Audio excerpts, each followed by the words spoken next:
Misalkan di marketplace tuh di Shopee Seller itu kita dikasih tuh grafik penjualan. Ya, nah itu ada. Tapi kalau misalkan kita nggak di marketplace, kita bikin sendiri. Misalkan ya di Excel gitu ya. Excel hari A, B, C, D, E, F. Terus kita bikin aja tuh di blog ya. Pilih klik chart gitu ya. Jadi keluar tuh chartnya. Jadi tahu gitu ya penjualannya bagaimana ini. Nah, kemudian apa sih opportunity identifikasi ya? Identifikasi itu ya merupakan pengidentifikasian peluang. Jadi misalkan, jadi kalau misalkan kalian masuk gitu ya jalan-jalan, yang emang saya harus sering jalan-jalan sih. Misalkan di botani jalan, karena udah boleh ya, udah boleh jalan-jalan ya. Ini ada makanan ini, makanan itu, makanan ini. Pasti yang nggak ada gitu ya. Misalkan ada Korean food, jadi kita bikin misalkan Texas food atau Mexico food gitu ya, Mexican gitu kan, atau enggak cemilan-cemilan Korea gitu ya. Kalau misalkan di situ cuma ada apa namanya ini SS Korea misalkan, atau apa yang berbau Korea gitu ya, lagi tren tuh ya. Nah, kemudian inovasi ya, inovasi itu ya banyak ya. Apakah ya ini seperti ini ya, yang tadinya cuma minyak gosok jadikan permen gitu ya. Kayak kopiku kan, kopiku nggak bisa ngopi, ya udah pakai permen aja yang praktis gitu ya. Nah, ini minyak kayu putih biasanya digosok pakai permen gitu ya. Atau jahe biasanya seduh-seduh ya, biasanya diseduh-seduh, ada namanya permen jahe gitu ya.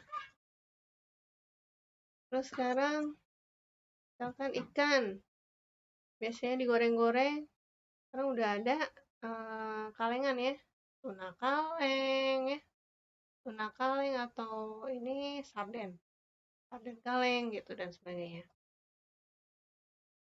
Atau biasanya kopi, kopi biasanya diseduh-seduh misalkan ya, jadiin permen, atau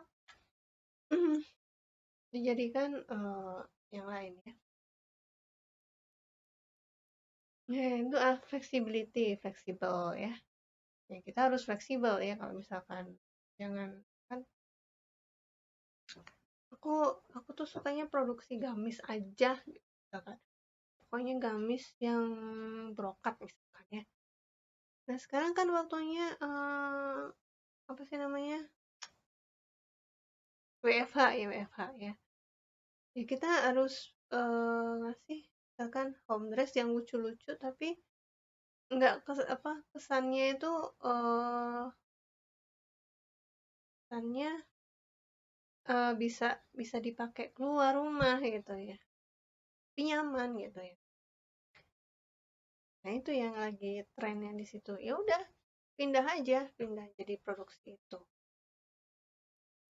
Terus kita harus punya visi, harus growth, terus kita harus mengecek ya pertumbuhannya, chartnya bagaimana.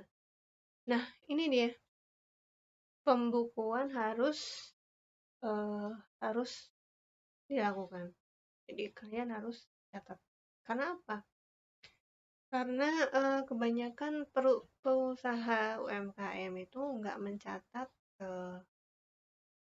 pengeluaran pemasukan, jadi banyak yang loss, apalagi dua-duanya boros ya, suami istri boros, suami istri nggak tahu kemananya gitu ya. Ya udah, istri keluar ya, ini keluar, jadi harus ada pemisahan antara apa namanya, kebutuhan rumah tangga dan kebutuhan perusahaan.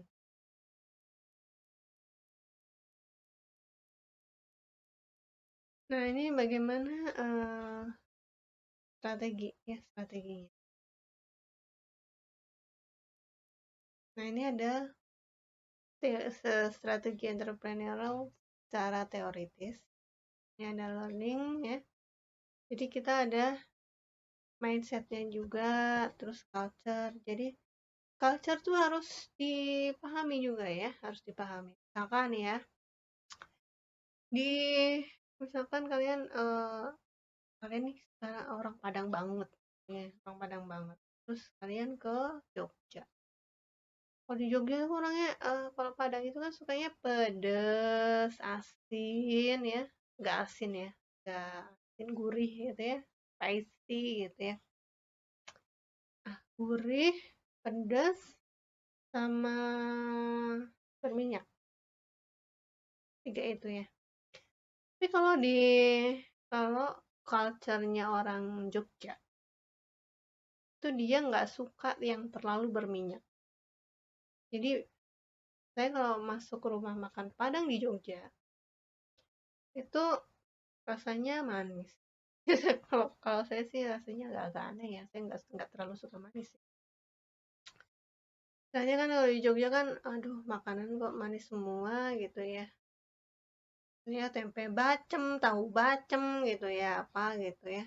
Kalau misalkan asin juga, misalkan yang mie goreng tapi ya garamnya dikit banget gitu. Jadi apa ya? Ya range-nya memang di bawah standar. Terus ke rumah makan Padang, asin enggak, manis iya. Ya, asin enggak, manis iya. Terus nggak terlalu berminyak. Kalau saya sih emang nggak suka yang berminyak-minyak karena tapi yang namanya gulai gitu ya, namanya gulai itu kan harus medok gitu ya, harus medok. Cuman medok tapi kurang garam gitu. Gimana sih? Jadi agak ya netral gitulah rasa-rasanya gitu. Hampir di semua rumah makan Padang seperti itu dan laris ya, emang laris gitu kan. Ya itu teori kebutuhan ya, emang sukanya begitu ya begitu gitu ya. Berbeda ketika kita ke Padangnya asli ya. Itu bener-bener medok pas gitu ya. Dari kekentalan, terus eh jadi lado ijo kan di situ ada ya, kalau misalkan di daerah mana ya, Pariaman ya, Padang Pariaman itu ada bukit ya namanya apa gitu ya. Jadi beda ya, beda.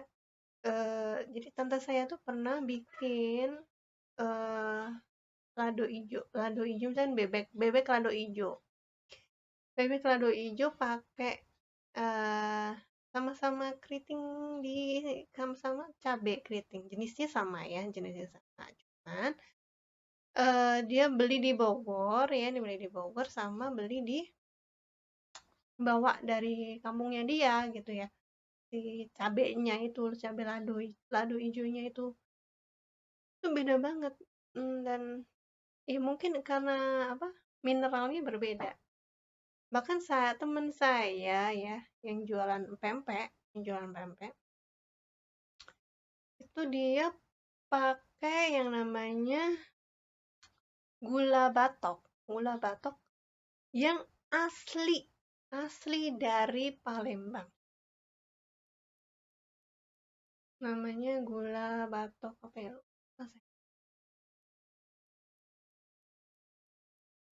Gula batok Linggau.